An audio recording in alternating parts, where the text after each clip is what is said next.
Hi, if you're trying to decide between the Nikon Z5 and the Canon RP, there are a few things to consider. There are two ways to look at it. First, look at them as different individual products, as different cameras, and then look at them as two systems to invest in. First, let us look at them as individual products. The first thing we should consider, and it's a very big point, is that the Nikon Z5 is 2 years younger. It's going to come out sometime later this month in August. So it has a lot of upgrade path right in front of it. Unlike the Canon RP. Canon RP, like any other mirrorless camera, has already gotten a lot of firmware and software update from Canon. So you can say that it is already somewhat near the end of its update path. There is only so much update a system or a body can take, because it sort of starts to make the whole system heavy if you push in megabytes after megabytes of software and firmware updates. But if you look at the Z5 is going to be launched now. For the next 2 years, it's going to keep receiving a lot of updates from Nikon. Whatever progress they make on these firmware and software side of things, those benefits are going to trickle down. Nikon are working on the next versions of Z6 and Z7. The developments made there will also trickle down into the systems of Z5. So the buyers of Z5 will benefit from those updates in future. Now we need to remember that all those updates are going to come to Z5 after Z5 has already built on the Z6 and Z7's maturity, because a lot of changes have happened to those cameras, and all the learnings that Nikon got from Z6 and 7 are already sort of put into the Z5. The first thing that I consider while considering a camera, is how well it is built. What's the build quality? How is it to grip, hold, and use it? Because these are expensive tools, and the expectation is that they're going to stay with you for a long time. It's not something that you buy today and sell tomorrow. These things are going to stay with you for half a decade, or for some people, they use the cameras for 10 years, even more. So that is important to remember. How well is it built? Is it good enough to endure all that you're going to throw at it through the years to come? That's important. And on that parameter, Z5 is simply better built. For example, Z5 uses a lot more magnesium alloy than Canon RP. Canon RP uses a bit of magnesium alloy around the mount, but almost the entire body of the Z5 is made with magnesium alloy. The top part and the bottom part of Z5 is not made with magnesium alloy, but the rest of the body is made with the alloy. And it has the same level of weather seal as you see in the Z6 and Z7, which are fantastic. So Z5 is better built than Canon RP.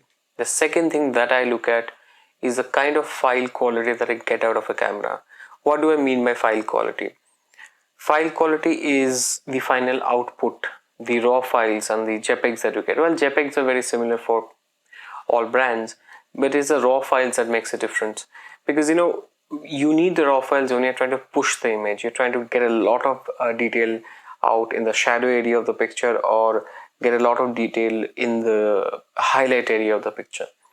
Now that's when you need the raw file, and that's when you realize that the JPEGs are not good enough.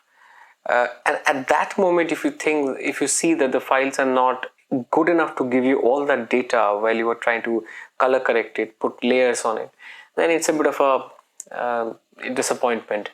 On that front, the Nikon cameras are famous for producing very rich files. Canon files, they're not so rich. They do not hold so much information for you to play with during post-production. So if you're a professional photographer or a video maker, you'll really appreciate the dynamic range that you see in the files.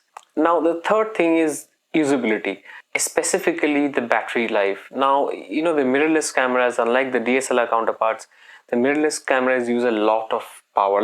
That's because the EVF is always on. There's a lot more electronics in these cameras than in a DSLR. So what happens is they kind of consume the batteries very fast. Now typically the early generation mirrorless cameras used to have pretty bad battery life, but things are improving over time, and the Z5 is actually almost gives you double the battery power than the Canon RP, which means that if you want a full day shoot without thinking about running out of battery, you'll probably need to carry some extra batteries. If you're going to buy the Canon RP, you'll have to buy more number of batteries, which means you're going to spend more money on buying batteries. But on the Z5, you may not need to buy so many batteries, just because each battery is going to give you almost double the power. Now, another related point is charging. Let's say you're shooting a video on 1080p, because we'll come to 4K. 4K is a bit problematic in both these cameras. Let's think about let's imagine you're shooting video, or you're streaming online on HD, and you need continuous power, right? You can't do that with the Canon RP because it doesn't have the tech built in it. What Nikon Z5 has done, and it's a new technology, is that the built-in system that allows you to power the camera directly with a USB-C charger continuously. And that's a great thing. You can almost, especially if you're shooting in a studio setup, you can endlessly keep shooting without stopping your shoot at all. You don't have to even depend on the battery so much, and that's a great feature. It's like having probably 10 batteries at your disposal for the entire day. You can just go on without stopping. Now, there are a couple of smaller points. For example, the EVF on the Z5 is bigger, and it has also more pixels. So although it's not a big deal, but it just feels good when you're putting that, because you're not going to have the optical viewfinder. You'll have to depend on the electronic viewfinder, and when you see through it, you're going to see a better and larger picture inside the Z5. That's always handy, that's always useful, and you'll probably have a better user experience of using the Z5 compared to the Canon RP. It's a small minor advantage, but it's an advantage nonetheless. Another thing that I always look at, a small thing but it's very effective when you're actually shooting, is the maximum shutter speed. The maximum shutter speed on the Z5 is 1/8000 of a second. Now that's really a pro level. On the Canon RP, however, it is 1/4000 of a second. It's a small thing, but it's important because you're going to reach out for an ND filter sooner on the Canon than on the Nikon.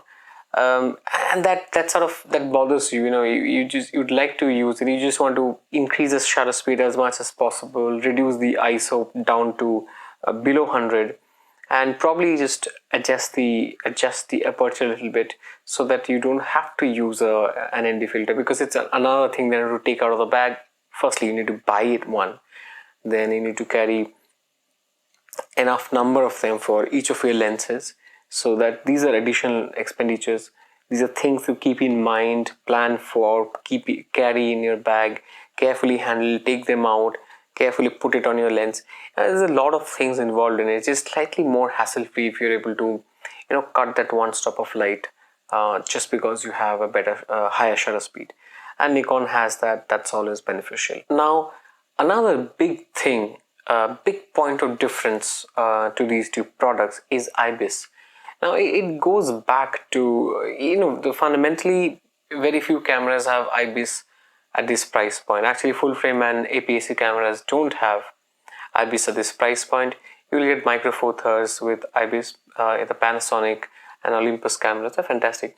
If you are looking to buy a full frame camera, you don't have Ibis in any camera at this price point. Now, how does Ibis help you? Ibis basically stabilizes the sensor. It's a mechanical way of the sensor moves to compensate for your body and hand movement, and therefore you're able to slow the shutter speed down more than 1/250th of a second. The benefit of that is that you're able to shoot more in low light by dropping the shutter speed, by keeping it slower. Let's say on a Z5, we're likely to be able to use shutter speed anywhere between 1/15th to 1/50th of a second very easily without getting any blur in your images. You can take very nice low light pictures. On the other hand, if you want to show motion, you're going to be able to do that easily just because you have Ibis. The advantage of having an Ibis, an in-body image stabilization system, is that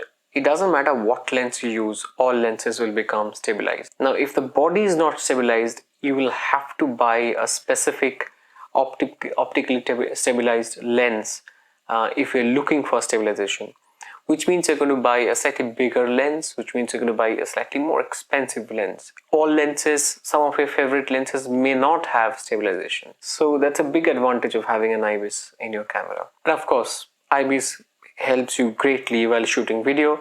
Well, it's not going to be like gimbal or a tripod, but it's going to take out some of those very shaky, very disturbing jitters in your footage, and it's going to look much more pleasing, much more watchable. Now let us consider 2-3 important points that are not about the products. Now these things are going to be about the Canon and the Nikon system as a whole. Now these systems are different, of course, and they are also new systems. Both the mirrorless lines are new. But if you look at the Canon side of things, there's a lot of excitement. Canon as a company, they're definitely innovating. They've just recently launched the R5. There's a lot of conversation around the R5. It's such a exciting product. It offers 8K for the first time in one of these mirrorless DSLR style mirrorless bodies. So Canon is pushing the boundaries. Nikon, on the other hand, seems like they're still trying to catch up with the competition. Whatever they're launching, they're very well-made, solid products, but they're not sort of leading the conversation in the category. It sounds like Canon is in a very confident position. The vibe is strong, the vibe is good. You're investing in a system that's only going to grow. You're investing in a company that's going to keep innovating, or at least that's how it looks like. So that's, I think, overall as a brand, I think it's an exciting brand to invest in right now. Like Sony was 3-4 years back, they were innovating, they're coming up with new things that they really pushed the industry, right? Canon is similarly trying to do the same thing. Nikon, on the other hand, they're sort of slightly more tentative. They're doing things that are more tried and tested. They're not taking chances. They're also a slightly smaller company. There's a lot of bad news around the company about them having made losses and all that. It doesn't matter so much, but if you're someone who likes to invest in a company that inspires confidence and inspires you in general, to me it sounds like Canon is that company right now. But I really like the fact that whatever Nikon does, it works. The products are just solid. They're just thought through, well-made products without glitches. Whenever you're buying into a mirrorless system, you are also thinking of video, because these cameras are essentially meant to be hybrid cameras. But the reality is that if you're investing in Canon, the bodies are so prepared to take great video footage. They always had the dual pixel autofocus working for them even before they had launched the mirrorless systems. But if you look at the Canon RP, for example, there are many ways Canon is limited. I'll talk about that a little bit. If you look at the Canon RP, for example, the moment you use 4K, it does not use its phase detect autofocus system. It starts using its contrast detect autofocus system, which is very accurate, but that's slower. It kind of pulses, it goes back, focuses to back, and then comes back. It's sort of, there's a lot of pulsing going on. But on the other hand, Nikon is not doing that. Nikon, even though you have a 1.7x crop, you still have the same autofocus system working for you. Canon also has 1.75x crop, by the way, for the RP. You'd want to buy lenses that are good enough for the videos as well. Just a hybrid body is not enough. You also need hybrid lenses. The Nikon lenses look like they have been made keeping the video shooters in mind a lot more than the Canon lenses have been made. Two things. Firstly, despite being mirrorless lenses, the Canon RF line lenses, most of them make a lot of noise while autofocusing. What that means is if you're going to put a mic on top of your camera, that mic is going to pick up some of those noises coming from the lens trying to focus. On the other hand, the Nikon lenses, they're smooth. They don't make any sound at all. They're absolutely silent, and that's a great thing. The other very important thing about the lenses is whether they focus breathe or not. Now, except the 24-105 kit lens that you can buy from Canon, most of their lenses have been reported to focus breathe. What is focus breathing? It's when the lens is trying to focus, it kind of, you see the field of view increasing and decreasing, getting wider and narrower. It is distracting. It tells you that the lens is not made with video in mind. Somehow it has not been able to pull that off. Nikon lenses don't do that. They don't focus breathe at all. All their lenses are solid. You have a constant field of view even when they're trying to the lens is trying to focus or move focus from one space to the next space. To me, it sounds like it's a solid decision to invest in the Nikon Z5, not only as a product but also as a system. However, on the other side, the Canon system is also exciting, but it's also slightly more costly right now to get into, because if you want to invest in lenses, you mostly have the professional f2.8 lenses, the Holy Trinity, and the f1.2 lenses. Now those are expensive lenses. Now on the other hand, the approach from Nikon was different. They first launched the cheaper but extremely high quality 1.8 lenses.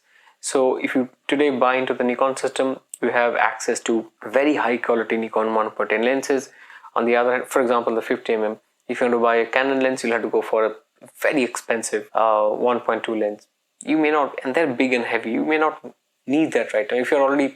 If you're thinking of buying a Canon RP, you're probably not thinking of buying a lens that's more expensive than the body itself, right? That's one aspect where I think Nikon has done a good job of making lenses keeping the affordable market in mind. That's one area where I think Nikon has done well, again keeping the affordable market in mind. So overall, in my view, the Nikon Z5 is an excellent choice for people who are trying to not spend a lot of money and still get into the full frame system, or maybe try out a mirrorless system for the first time. If you're a Nikon shooter, if you're a Nikon shooter, if you already have Nikon lenses or other Nikon bodies, don't even think twice, just buy the Z5. It's going to be a great camera.